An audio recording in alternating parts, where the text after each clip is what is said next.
उत्तर प्रदेश में एसआईआर मतदाता सूची के विशेष पुनरीक्षण से बीजेपी में हड़कंप मच गया। सीएम योगी आदित्यनाथ ने कार्यकर्ताओं को चेताया कि 4 करोड़ वोटरों के नाम कट सकते हैं, जिनमें 85 से 90% बीजेपी के कोर समर्थक हैं। शहरी इलाकों से सड़बड़ वोट गायब हो रहे हैं। विपक्ष संगठन मजबूत कर रहा है। क्या यूपी की सत्ता पर संकट है?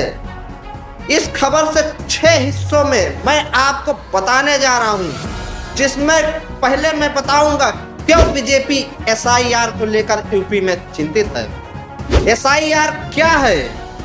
योगी की चेतावनी, शहरी इलाकों की चुनौती, विपक्ष को अप्रत्याशित फायदा, बीजेपी की रणनीति। आइए जानते हैं पूरी सच्चाई इसमें क्या है। हम पहले बात करने वाले हैं क्यों बीजेपी एसआईआर को लेकर यूपी में चिंतित है। जी हाँ, मुख्यमंत्री योगी आदित्यनाथ ने बीजेपी कार्यकर्ताओं से कहा कि वे मतदाता सूची के पुनरीक्षण की प्रक्रिया पूरी होने तक हर मतदाता के पास जाए और लापरवाही बरते नहीं। पार्टी सूत्रों के मुताबिक योगी जी को आशंका है कि संशोधित मतदाता सूची से भारी संख्या में बीजेपी समर्थकों को नाम कट सकते हैं। पार्टी को खास चिंता शहरी क्षेत्रों में जैसे एनसीआर, नोएडा, गाजियाबाद, लखनऊ में बीजेपी का पारंपरिक वोट बैंक कमजोर हो सकता है। यहाँ कई लोग दूसरे राज्यों से हैं और अपने गृह जिलों में ही नाम बनाए रखना पसंद करते हैं, जिससे शहरी इलाकों में बीजेपी का वोट घट सकता है। तीसरी चिंता यह है कि बूथ पर ब्लॉक एजेंट बीएलओ की नियुक्ति प्रक्रिया से विपक्षी पार्टियां, खास तौर पर समाजवादी पार्टी पर अपने संगठन को जमीनी स्तर पर मजबूत कर रही है। पहले तक बूथ प्रबंधन में बीजेपी सबसे संगठित पार्टी मानी जाती है। अब मैं आपको बताने वाला हूं एसआईआर क्या है। यह मतदाता सूची के विशेष संशोधन की प्रक्रिया है जो इस साल बिहार में शुरू हुई थी और 12 राज्य में चल रही है, जिनमें यूपी और दिल्ली भी शामिल है। विपक्ष का आरोप है कि यह अभ्यास एक तरह से बैकडोर एनआरसी है, जिससे लोगों को वोट देने के अधिकार से वंचित किया जा सकता है। बीजेपी सरकार इसे मात्र संवैधानिक और रूटीन प्रक्रिया बता रही है। फिलहाल यह मामला सुप्रीम कोर्ट में विचाराधीन है और योगी की चेतावनी।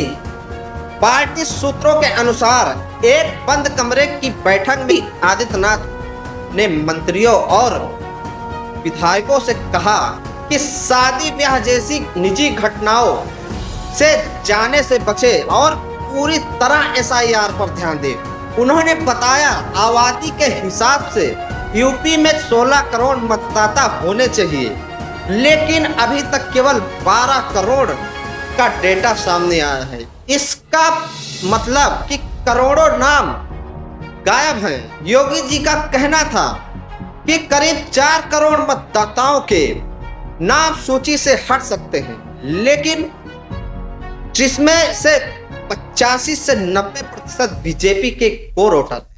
यही बात उन्होंने पार्टी कार्यक्रम में भी दोहराई। चुनाव आयोग के आंकड़ों के अनुसार 27 अक्टूबर 2025 तक यूपी में कुल 15.44 करोड़ पंजीकृत मतदाता थे। एसआईआर प्रक्रिया में 15.43 करोड़ घरों तक फॉर्म बांटे गए, जिनमें से लगभग 80% फॉर्म मिले हैं, लेकिन बाकी 19% यानी करीब 2.91 करोड़ फॉर्म नहीं लौटे। इसका मतलब यह है इतने नामों का पुनरीक्षण या हटने की संभावना है। बीजेपी नेताओं का कहना है कि यह गंभीर मामला है, क्योंकि हटने वालों में अधिकतर सर्वण समुदाय के मतदाता हैं, जो पार्टी का मजबूत वोट बैंक है। शहरी इलाकों की खुली चेतावनी। कई ब्लॉक अधिकारी बीएलओ ने बताया कि ऊंची इमारतों वाले इलाकों में रहने वाले अधिकतर लोग अपने पैतृक गांव में वोट रखना पसंद कर रहे हैं। वे खुद नाम हटवाने के लिए तैयार हैं और वहां जाकर नया पंजीकरण फॉर्म 6 भरने की योजना बना रहे हैं। इससे शहरी सीटों पर बीजेपी को नुकसान हो सकता है। विपक्ष को अप्रत्याशित फायदा। एसआईआर के चलते समाजवादी पार्टी बीएसपी और कांग्रेस ने भी संख्या में अपने बूथ स्तरीय एजेंट बीएलए नियुक्त किए हैं। चुनाव आयोग ने आंकड़े में बताते हैं कि 4.91 लाख एजेंट में बीजेपी 1 लाख, सपा के 1,142 लाख, बीएसपी के 1 लाख और कांग्रेस के 49,000 एजेंट हैं। एसपी के प्रवक्ता उदयवीर सिंह के अनुसार भले ही प्रक्रिया कठिन हो, लेकिन इससे कार्यकर्ताओं को हर बूथ तक पहुंचने और संगठन को मजबूत करने का मौका मिल रहा। बीजेपी की रणनीति।